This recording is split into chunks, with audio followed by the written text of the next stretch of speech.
हे ट्रेडर्स, तर तुम्ही इथे बघू शकता हा जो चार्ट आहे यामध्ये तुम्हाला एक रॅली पाहायला मिळते, ज्यामध्ये एक अप ट्रेंड आहे आणि त्यानंतर एक सुंदर असा आपल्याला ब्रेकआउट नंतर आपल्याला एक सेलिंगची रॅली ही पाहायला मिळालेली आहे. तर मग हा चार्ट कोणता आहे? ओके, यस, तर हा दुसरा तिसरा कुठलाही चार्ट नसून आपला गोल्डचा चार्ट आहे. पण या चार्टमध्ये जी हिस्ट्री आहे ती हिस्ट्री आहे 2008 ते 2011च्या रॅलीची.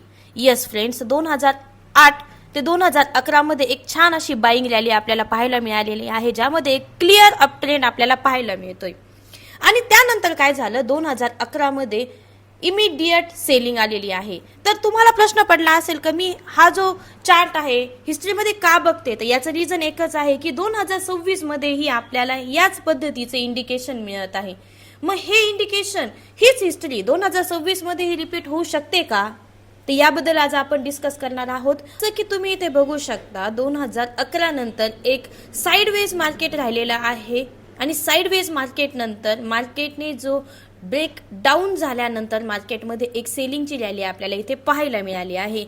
ही जी हिस्ट्री आहे ही हिस्ट्री आहे 2008 ते 2011 आणि त्यानंतर 2016 पर्यंत. आणि 2016 नंतर मार्केटमध्ये आपल्याला एक बाईंग रॅली पुन्हा पाहायला मिळालेली आहे. अशा पद्धतीने ही हिस्ट्री रिपीट झालेली आहे. मग या हिस्ट्रीप्रमाणे 2026 मध्येही होऊ शकते का?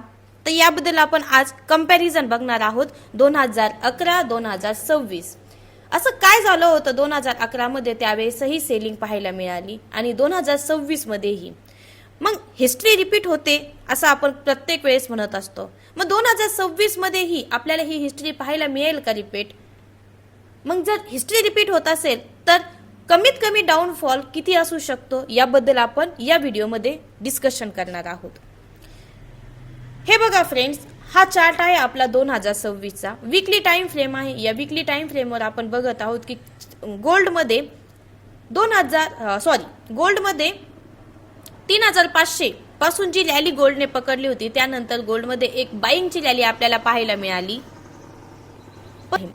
त्यानंतरचा जो गोल्डमध्ये जो टेक्निकली पुलबॅक आहे तो अजूनही पेंडिंग आहे. 3500 ची जी लेवल आहे गोल्डने अजूनही टेस्ट केलेली नाहीये. याचाच अर्थ काय, जर मागच्या वेळेस 2011 मध्ये गोल्डने जी सेलिंग रॅली दाखवल्यानंतर एक टार्गेट घेतल्यानंतर बाईंग रॅली स्टार्ट केली, तर हे होऊ शकतं का 2026 मध्येही? तर चला आपण त्याबद्दल थोडंसं डिस्कशन करूया आणि जे मेजर पॉइंट्स आहेत ते पण आपण या व्हिडिओमध्ये बघणार आहोत.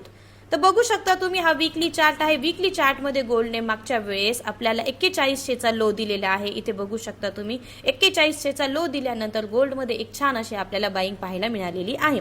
जसे की इथे आपण एक ट्रेंड लाईन ड्रॉ केलेली आहे आणि ती ट्रेंड लाईन कन्सिडर करतात. डेली टाइम फ्रेममध्ये तुम्ही बघू शकता छानपैकी आपल्याला एक अप ट्रेंड पाहायला मिळाला आणि त्यानंतर गोल्डने ब्रेक डाऊन केलेला आहे आणि ब्रेक डाऊन केल्यानंतर गोल्ड पुन्हा त्याच लेवलला परत आलेले आहे. मग इथे आपल्याला काय समजतंय, जर आपण 1 आवर चार्टला स्विच केलं तर 1 आवर चार्टमध्ये आपल्याला पाहायला मिळते की गोल्डमध्ये एक छान असा 4100चा सपोर्ट घेतल्यानंतर जी ट्रेंड आहे तो चेंज करण्याचा प्रयत्न इथे झालेला आहे. या लो नंतर एक लोअर हाय, त्यानंतर लोअर लो नंतर मार्केटमध्ये आपल्याला एक नवीन हायर लो पाहायला मिळाला. नवीन हायर लो पाहिल्यानंतर आपल्याला पुन्हा एकदा हायर हाय आणि हायर लो हे स्ट्रक्चर इथे पाहायला मिळालं आहे.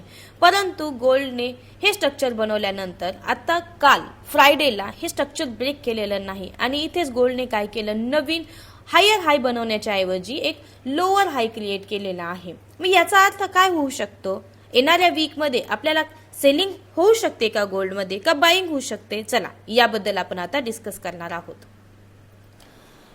जसं की तुम्ही ट्रेडर्स इथे बघू शकता 1 आवरली चार्टवर आपण आहोत आणि 1 आवरली चार्टवरती जर आपण चेक केलं तर 1 आवरली चार्टमध्ये आपल्याला एक ट्रेंड पाहायला मिळाला.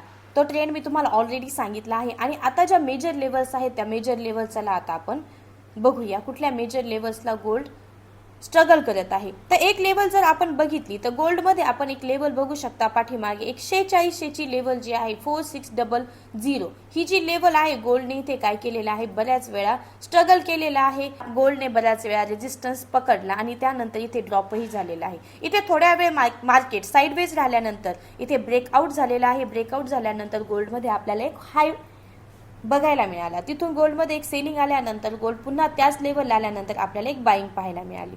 जर गोल्डला हे स्ट्रक्चर फॉलो करायचं होतं, higher high higher lows up trend follow करायचा होता, तर गोल्डने इथे कुठल्याही पद्धतीने रेस्ट करणं किंवा लो बनवणं गरजेचं नव्हतं. जर आज इथे गोल्डने लो बनवला आहे तर इथे परत एकदा आपल्याला कन्फ्युजन स्टेट गोल्डने दिलेली आहे, राईट. तर इथून एक नवीन ट्रेंड डाऊन ट्रेंड सुरू होऊ शकतो का अशा पद्धतीने? पण यासाठी तुम्हाला काय करावं लागेल, तुम्हाला चेक करावं लागेल नेक्स्ट वीकमध्ये जर गोल्डने 4600 म्हणजेच ही जी लेवल आहे 4697 ही लेवल ब्रेक केली तर गोल्डमध्ये आपल्याला मे बी एक डाऊनफॉल पाहायला मिळू शकतो. जर नाही तर गोल्डमध्ये आपल्याला भविष्यामध्ये एक छान अशी लेवल पाहायला मिळणार आहे, ती म्हणजे आपली 5000ची लेवल. 5000च्या लेवलला आता तुम्ही जर बघितलं ना तर हा जो झोनलाही गोल्डने खूप छान असा रिस्पेक्ट केलेला आहे आणि नेक्स्ट झोन आपल्याला पाहायला मिळत आहे 5000च्या लेवलला.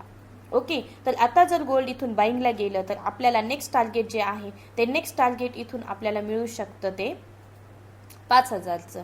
5000 मधून एक छान अशी सेलिंगची रॅली पुन्हा एकदा आपल्याला पाहायला मिळू शकते. जर तुम्ही शॉर्ट टर्म मध्ये गोल्डमध्ये सेलिंग किंवा बाईंग करत असाल तर या लेवल्स तुमच्यासाठी महत्त्वाच्या आहे.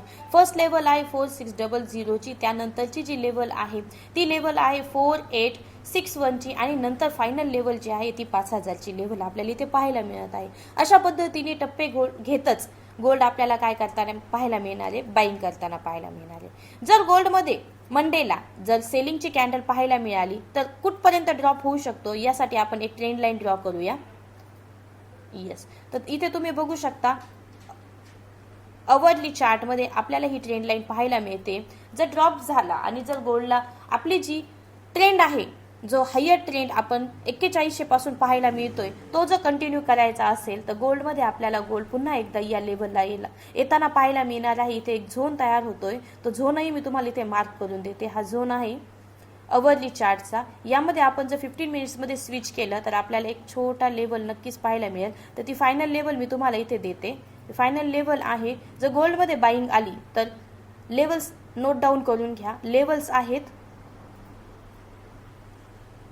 एक लेवल आहे 4726, नेक्स्ट लेवल आहे 4717 आणि फायनल लेवल आहे 4697. तर 4697 पर्यंत आपल्याला गोल्ड हा सेलिंगला जाताना पाहायला मिळू शकतो. जर या झोनमध्ये गोल्डमध्ये जर एखादा आपल्याला बुलिश पॅटर्न पाहायला मिळाले, बुलिश कॅन्डलस्टिक पाहायला मिळाली तर आपण इथे काय करू शकतो, लॉंग टर्मसाठी बुलिश म्हणजेच बाईंग पॉसिबिलिटी इथे पाहू शकतो. पण तुम्हाला इथे पहिल्यांदा काय बघणं गरजेचं आहे, बुलिश कॅन्डलस्टिक पॅटर्न इथे आलेला आहे का. जर आला तरच इथे गोल्डमध्ये आपल्याला बाईंग साईड रॅली पाहायला मिळू शकते आणि बाईंग साईड रॅलीमध्ये आपल्याला जे नेक्स्ट टार्गेट आहे ते नेक्स्ट टार्गेट आपण फर्स्ट टार्गेट आपलं नेक्स्ट झोन आपला असणार आहे 4800चा. त्यानंतर आपल्याला जी बाईंग पाहायला मिळणार आहे ती बाईंग तुम्हाला 5000च्या लेवलपर्यंत पाहायला मिळणार आहे. ओके, तर हे झालं टेक्निकली. आता टेक्निकली अशा पद्धतीने आपल्याला गोल्डमध्ये पाहायला मुवमेंट मिळू शकते.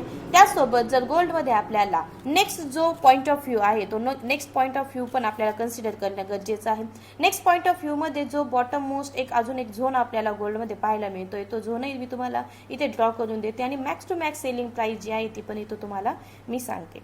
बघा, नेक्स्ट जी सेलिंग प्राइस आहे ती प्राइस आहे 4629 आणि लास्ट वन आहे 4605 पर्यंत आपल्याला गोल्डमध्ये एक बेरिश करेक्शन पाहायला मिळू शकतं, बेरिश रॅली पाहायला मिळू शकते. इथून एक बाय साईड पुन्हा एक आपल्याला करेक्शन पाहायला मिळू शकतं. अशा पद्धतीने गोल्डमध्ये नेक्स्ट वीकमध्ये जे मुवमेंट्स आहेत ते आपल्याला कॅप्चर करायला मिळणार आहेत. अशा पद्धतीने गोल्डमध्ये मुवमेंट होऊ शकते. तुम्हाला या गोल्डबद्दल काय वाटतं हे कमेंटमध्ये नक्कीच कळवा आणि हा व्हिडिओ जर तुमच्यासाठी इन्फॉर्मेटिव्ह वाटला असेल, राहिला असेल तर तुम्ही नक्कीच चॅनलला लाईक, शेअर आणि सबस्क्राईब करायला विसरू